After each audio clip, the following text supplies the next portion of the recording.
Hello जी, कैसे हो आप सभी। और जी उम्मीद करते हैं कि आप सब बढ़िया होंगे, स्वस्थ होंगे, मस्त होंगे। तो चलिए, सब बढ़िया रहिए, खुश रहिए।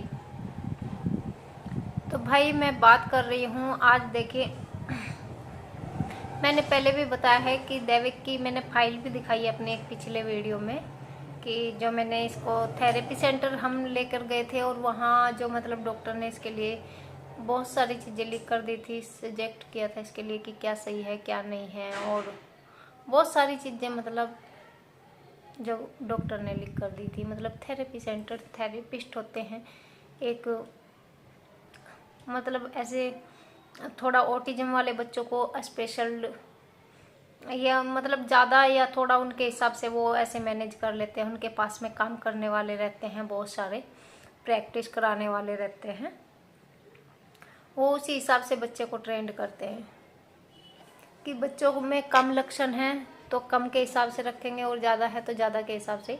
लेकिन हाँ, दैविक में उन्होंने खुद के हिसाब से बताया था कि इसका दिमाग है ना 70% तक काम करता है और 30% की जो है ना इसमें स्लो है, ये धीरे है। तो ये मैंने अपनी पिछली वीडियो में भी एक फाइल डाली थी उसका, उसमें तुम्हें दिखाई थी कि मैंने ऐसे ऐसे है। तो मैंने भैया मैं वहाँ जहाँ नहीं पाई हूँ, नहीं ले जाकर जा पाए हैं हम बच्चे को, वहाँ पर नहीं ले जा पाए हैं क्योंकि यहाँ से दूर भी काफ़ी पड़ता है, बहुत दूर पड़ता है। और फिर लाना ले जाना, और उनके हिसाब से बच्चे का जो है ना पूरा दिन बस बच्चे को लेकर घूमते रहिए और वहाँ पर बैठे रहिए, एक इंसान लेकर जाए और मतलब फिर वहाँ दो घंटा वो रुकेगा, 2-3 घंटा रुकेगा और उसके बाद में लेकर आए। अब 15 किलोमीटर दूर आना जाना, एक तो बच्चा तो मतलब पूरा पूरा दिन बच्चे का ऐसे ही चला जाता है। वो नहाएगा भी, खाएगा भी, सोएगा भी, खेलेगा भी थोड़ा बहुत। अब ऐसा तो है नहीं कि बच्चे को बस पूरा दिन प्रैक्टिस ही कराते रहो। लेकिन जो मैंने चीज़ें समझी है भाई, देखिए पहले तो अपने बच्चे की कंडीशन देखिए कि आपके बच्चे की कंडीशन क्या है, उसमें ज़्यादा लक्षण है ऑटिज्म के या कम है, आप उसे मैनेज कर सकते हो घर पे रहकर या नहीं कर सकते हो। ये सारी चीज़ें बहुत ज़्यादा ज़रूरी है जानना कि बच्चा हमारा, हमको वहाँ पर प्रैक्टिस के लिए इसको ले जाना ही पड़ेगा थेरेपी के लिए, या आप घर पे ही कर सकते हो। पहले तो आप अपने बच्चों की कंडीशन देखिए कि बच्चे की कंडीशन क्या है, उसकी फिजिकली एक्टिविटी पर भी ध्यान दीजिए और मेंटली एक्टिविटी पर भी ध्यान दीजिए कि वो क्या कर रहा है, क्या समझ रहा है, क्या नहीं समझ रहा है।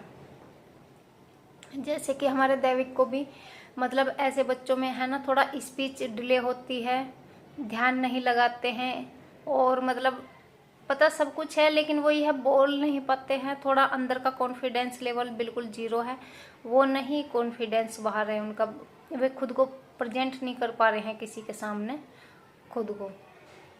तो एक तो बात ये हो गई कि मतलब आप बच्चे को जो है वो धीरे बोलेगा, धीरे समझेगा, और आप उसको कोई भी काम दे दीजिए उसको सही से नहीं करेगा, भले उससे आता है लेकिन वो अंदर से जो है ना स्ट्रोंग नहीं है। तो हमारा, मैंने बताया है पहले भी कि दैविक को यही समस्या थी कि वो अंदर का डर उसका बाहर नहीं निकल के आ रहा है। जिस दिन वो खुद अपने अंदर का डर बाहर निकाल देगा ना तो वो उस दिन एकदम नॉर्मल हो जाएगा। यही 30% का जो था। लेकिन थेरेपी सेंटर जो हम लेकर गए हैं भाई, वहाँ के हिसाब से तो मैं बच्चे को बस पूरा दिन घुमाती रहती और सड़कों पे धक्के ही खाती रहती, ना मैं किसी घर के काम की रहती और ना ही मेरा बच्चा स्कूल का भी रहता, ना ही किसी चीज़ का। देखिए मैं सभी के लिए नहीं बोल रही हूँ ये, क्योंकि हर बच्चे में ऑटिज्म के लक्षण भाई कम ज़्यादा भी तो हो सकते हैं। क्या पता किसी के बच्चे को कितनी समस्या है और क्या पता किसी के बच्चे को इससे भी कम समस्या है, तो उसमें भी ले जाने की और दिखाने की ज़रूरत नहीं है। मैं जब वहाँ पे गई तो मैंने पेरेंट्स को देखा था, हस्बैंड वाइफ थे, अपने छोटे बच्चे को लिए थे, जितना हमारा दैविक दिव्य है इतना ही बच्चा उनका भी था। लेकिन वो बच्चा मुझे किसी भी एंगल से नहीं लगा कि भाई उस बच्चे में ऑटिज्म के लक्षण हैं, लेकिन वे उसको थेरेपी के लिए ला रहे हैं फिर भी।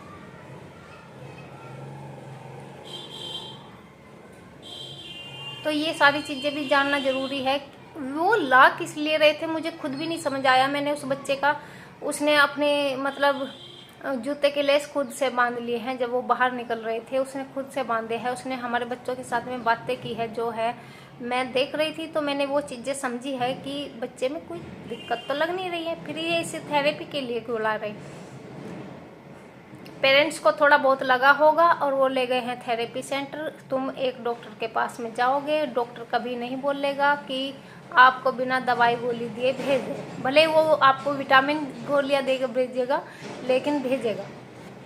विटामिन डी, एच, फलाना ढिमकाना, विटामिन सी, विटामिन ई, ये सारी चीज़ों की कमी आपके अंदर गिना देगा। थकान, थोड़ी बहुत थकान या मतलब कमजोरी, वीकनेस आप घर पे भी रह के ठीक कर सकते हो। हर चीज़ के लिए डॉक्टर की ही ज़रूरत नहीं होती है। और डॉक्टर के पास जाओगे तो वो आपको दवाओं के पूरे भर भर के दे देगा। तो वही थेरेपी सेंटर में भी है कि थेरेपी सेंटर में जो है ना, अगर बच्चे को कम दिक्कत है तो मत लेकर जाइए, आप घर पे रह के प्रैक्टिस कराइए। जैसे मैंने अपने पिछले वीडियो में दैविक के साथ में कराई है और करा रही हूँ, आगे भी ऐसे वीडियो मैं आपको दिखाती रहूँगी। तो प्लीज़ प्लीज़ आप फॉलो करिए और देखते रहिए कि मतलब घर पे रहकर भी बच्चे को कितने अच्छे से ट्रेन किया जा सकता है। बस आपको धैर्य रखना होगा, थोड़ा पेशेंस रखना होगा कि मतलब आपको गुस्सा नहीं आना चाहिए। तो बस इतनी सी बात है। ये थोड़ी सी बात के लिए आपको थेरेपी सेंटर के चक्कर लगाने की ज़रूरत नहीं है। अगर बच्चे को दिक्कत ज़्यादा है तो लेकर जाइए, दिखाइए, वो बहुत अच्छा सजेस्ट आपके लिए होगा। अगर आपके बच्चे को थोड़ी सी ज़्यादा दिक्कत है, आप डेली लेकर जाइए प्रैक्टिस के लिए, चाहे कितना भी टाइम लगे, फिर लेकर जाइए। अगर कम दिक्कत है तो आप बच्चे का ना स्कूल स्किप कीजिए, ना ही आप घर के काम छोड़िए। आप दोनों चीज़ों को मैनेज कर सकते हैं अगर आप एक हाउसवाइफ है तो चलिए, अगर वीडियो यहीं अच्छा लगा हो तो प्लीज़ लाइक और सब्सक्राइब जरूर कर दें।